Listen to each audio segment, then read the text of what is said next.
That Tuesday afternoon, when I rushed to St. Mary's Hospital to sign what I thought were comfort care papers for my dying sister, I believed I was making the hardest decision any sister could face.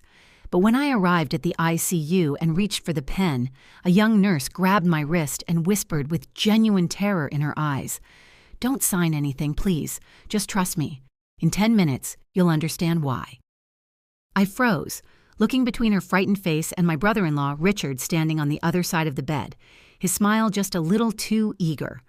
I had no idea that exactly 10 minutes later, I would be watching security footage that would turn my entire world upside down, or that the woman I'd spent 6 decades loving and protecting was about to become a murder victim, not from her illness, but from the 2 people standing closest to her bedside. Before I dive deeper into this nightmare, let me ask you something. Have you ever had that gut feeling that something was terribly wrong, but everyone around you insisted you were overreacting? Drop a comment below and tell me about it, because that instinct might just save someone's life. And if this story resonates with you, please hit that like button and subscribe to Twisted RT Stories. Your support helps me bring you more true stories that need to be told. It had started 3 days earlier with a phone call that shattered my quiet retirement morning. Richard's voice was shaking when he told me that my baby sister Diana had collapsed at home and was now on life support. Brain aneurysm, he said. The doctors weren't hopeful.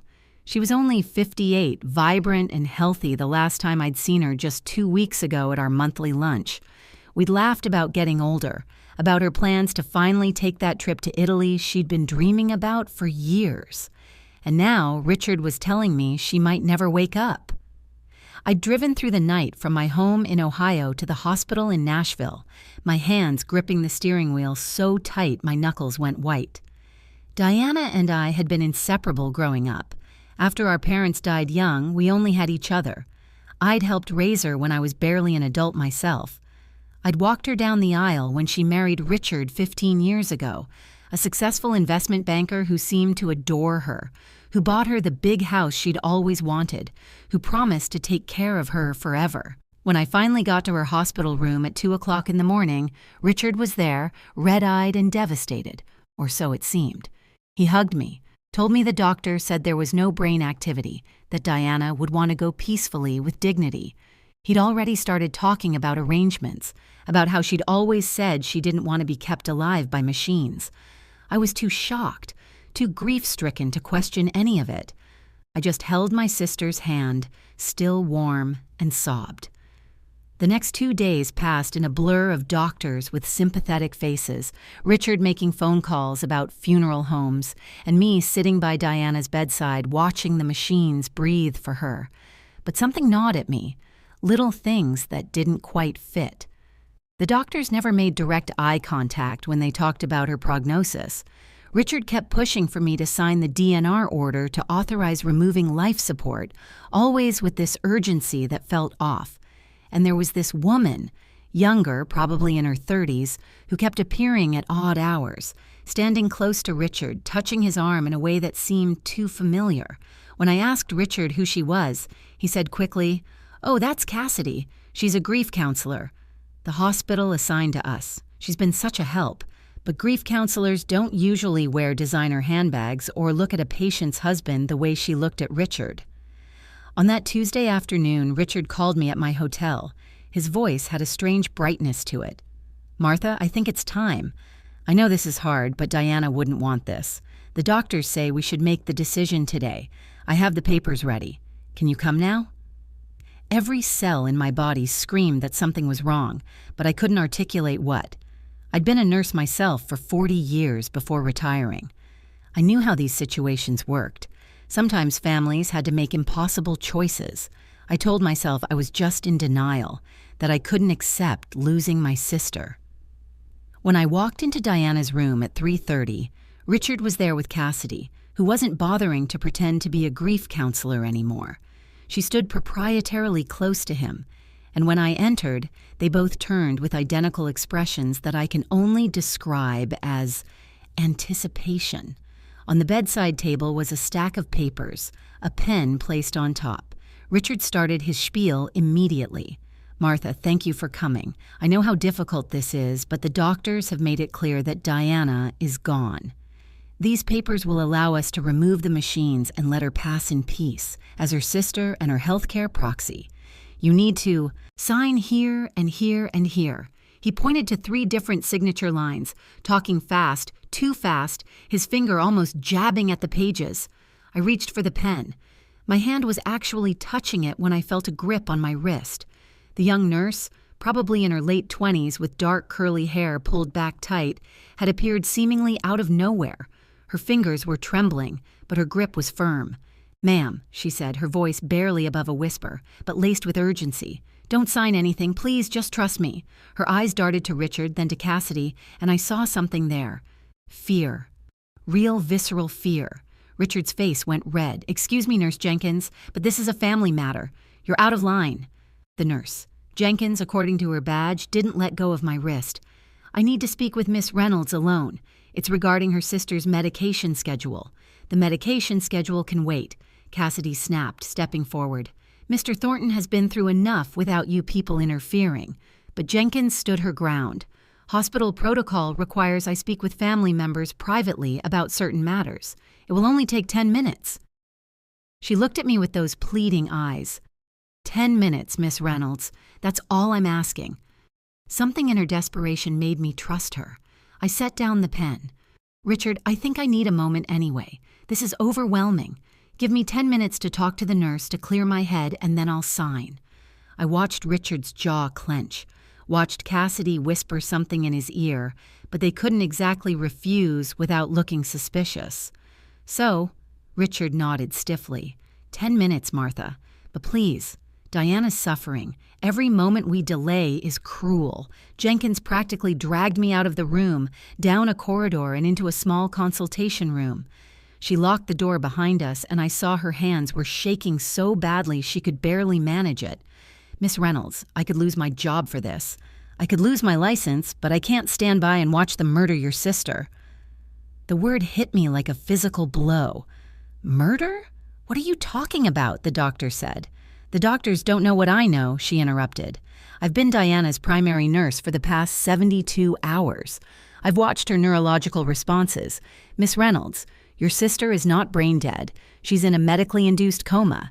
Yes, but her EEG shows activity. Her reflexes are present. 2 days ago, when Mr. Thornton and that woman weren't in the room, I did a sternal rub test."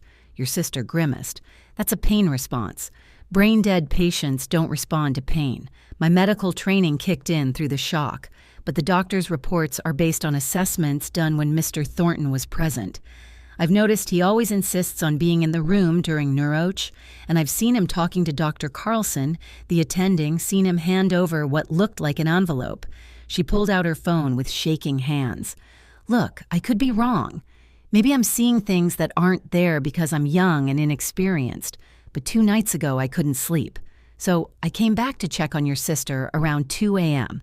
I found Mr. Thornton and that Cassidy woman in the room alone with Diana. The IV bag had been changed, but it wasn't on the schedule I'd prepared. I checked the bag afterward. Someone had added additional sedatives way beyond what was prescribed. She showed me photos on her phone, time-stamped. Richard leaning over Diana's IV, Cassidy standing watch at the door. Another photo of the IV bag label showing medications that shouldn't have been there. I reported it to my supervisor. Jenkins continued, her voice cracking. But Dr. Carlson said I was mistaken, that he'd ordered the medication change and forgotten to update the chart. He told me if I made accusations again, I'd be terminated for insubordination. But Miss Reynolds, I've been checking Diana's chart every shift. Someone keeps increasing her sedation just enough to keep her unresponsive, but not enough to kill her outright. They need those papers signed first. Need it to look legal. My mind was reeling. Why? Why would Richard do this? Jenkins hesitated. "I probably shouldn't tell you this, but I overheard them talking in the hallway yesterday. That woman Cassidy, she's not a grief counselor. She called him baby. They were talking about finally being free and something about a life insurance policy and moving to the Cayman Islands once it's all over." The pieces fell into place with horrible clarity. Diana's life insurance, the $3 million policy she'd taken out 5 years ago, The house worth easily $2 million. The investment accounts. My sister had been worth more dead than alive to a man who'd apparently found someone new. Do you have any proof? I asked, my voice steadier than I felt. Anything that would stand up. Jenkins bit her lip. Not enough. Just my observations, my photos, my word against a doctor and a wealthy man. But Miss Reynolds, if you sign those papers, they'll remove life support within the hour. And I believe with the right treatment, with proper sedation reduction, your sister could wake up. Then we need proof, I said, my mind already working.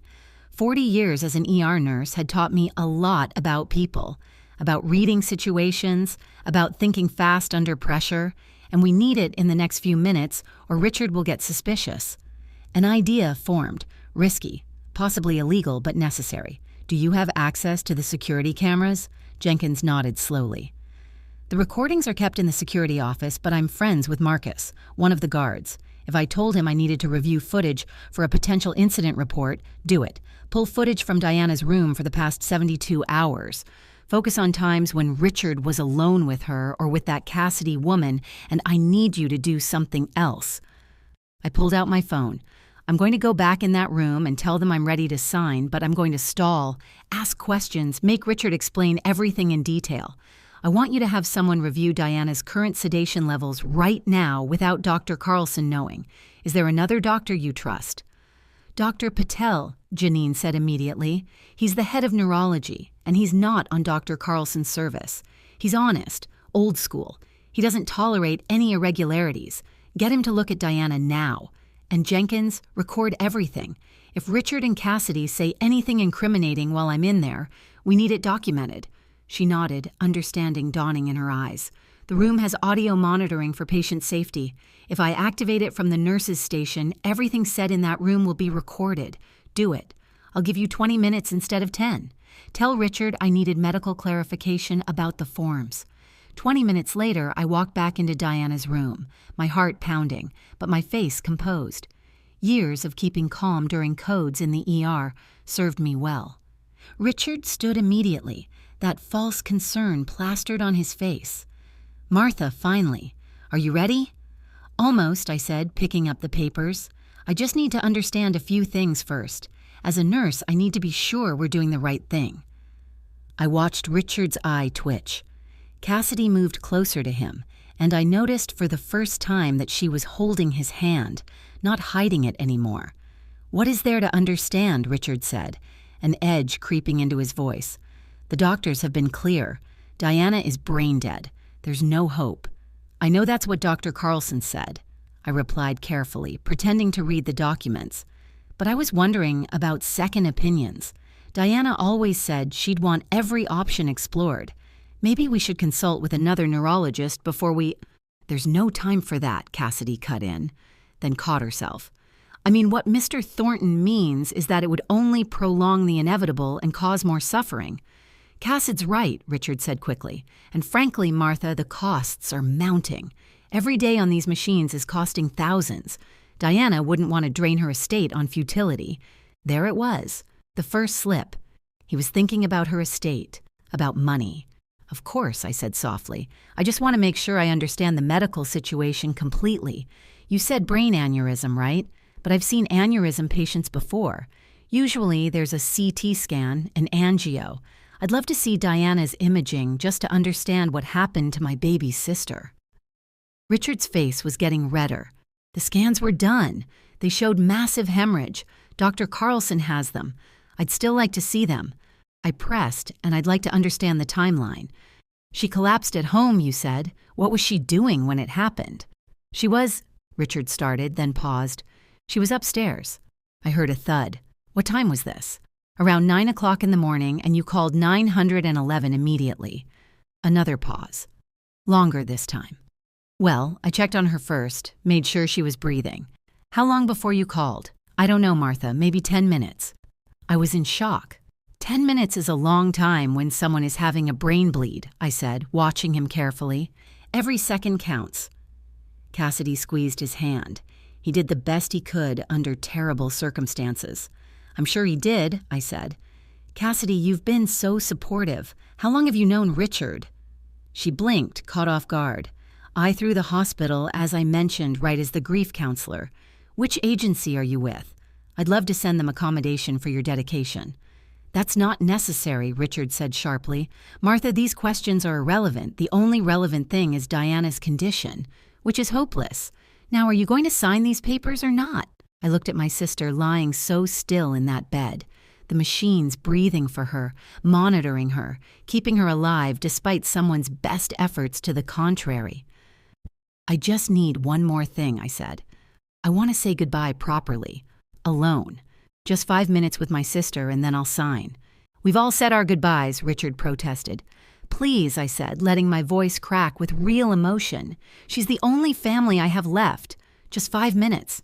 He couldn't refuse that without seeming like a monster. "Fine, 5 minutes. We'll wait outside."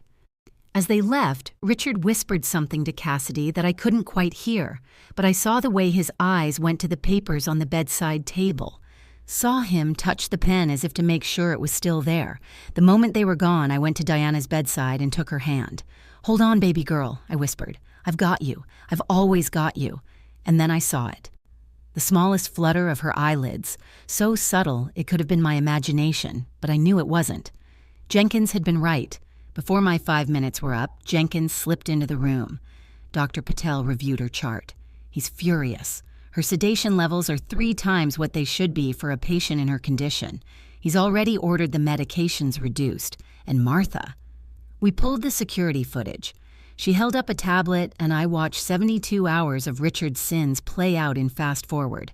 Him adjusting IV bags when nurses weren't looking. Him and Cassidy kissing in the hallway. Him meeting with Dr. Carlson in a parking garage handing over a thick envelope. And most damningly, footage from the morning, Diana collapsed. Richard entering their bedroom at 8 a.m. with a syringe. Diana, visible through the doorway, still asleep in bed. 30 minutes later, Richard calling 911, claiming his wife had just collapsed. He injected her with something. I breathed. He caused this. Dr. Patel has already called hospital security and the police. Jenkins said they're on their way. But Martha, Richard's going to realize something's wrong soon. We need to keep him here. "I'll handle it," I said grimly. I walked out to the waiting area where Richard and Cassidy stood close together, whispering. When they saw me, they sprang apart, but not quickly enough. "I'm ready to sign," I said, my voice hollow. Richard's face lit up with triumph. "Thank God, Martha, you're doing the right thing." Diana would be grateful. We walked back into the room together, all 3 of us. I picked up the pen, held it over the first signature line, and then I looked up at Richard. "Before I sign, I just have one question. When did you start planning to kill my sister?" The room went silent. Richard's face drained of color. Cassidy gasped. "What are you talking about?" Richard stammered. "Martha, the grief is making you irrational." "Is it?" I sat down the pen. "Is it grief making me notice that you injected Diana with something the morning she collapsed? That you've been overdosing her on sedatives to keep her unconscious? That you bribed Dr. Carlson to falsify her neurological assessments?" "That's insane," Richard said, but his voice shook. "You have no proof of." "Actually, we have quite a bit of proof," said a new voice. Dr. Patel entered the room, followed by 2 police officers and hospital security. "Mr. Thornton, I'm Dr. Patel, head of neurology. I've reviewed your wife's case and I'm appalled. Not only has her care been criminally negligent, but there's clear evidence of deliberate harm." Richard backed toward the door, but security blocked it. "This is ridiculous. I demand to speak to my lawyer." "You'll have that opportunity," one of the officers said, pulling out handcuffs. "Richard Thornton, you're under arrest for attempted murder and conspiracy to commit murder. You have the right to remain silent." Cassidy tried to run, but the second officer caught her easily. "Cassidy Morrison, you're also under arrest as an accessory." As they were led away, Richard screaming about false accusations and Cassidy sobbing. Dr. Patel turned to me. "Miss Reynolds, your sister is being moved to a different unit immediately under my direct care. We're reducing her sedation as we speak. If Nurse Jenkins' observations are correct, Diana may begin to wake up within 24 to 48 hours. I felt my knees go weak, and Jenkins caught my elbow. "She's going to be okay. The next few days will be critical, Dr. Patel said honestly. But yes, I believe she has a real chance at recovery. Thanks to you and Nurse Jenkins, we caught this in time. I looked at Jenkins, this brave young woman who'd risked everything to save a patient she barely knew. "Thank you," I whispered. "You saved my sister's life." She smiled through tears. "It's what we're supposed to do, right? First, do no harm." 48 hours later, I was holding Diana's hand when her eyes fluttered open. The confusion in them cleared slowly as the last of the sedatives wore off, and then she focused on my face. "Martha." Her voice was raspy, weak, but it was her voice. "I'm here, baby girl. I've got you." "What? What happened?" "That's a long story," I said, squeezing her hand, "but the short version is that your husband is a monster and you're going to be just fine." Over the next week, as Diana grew stronger,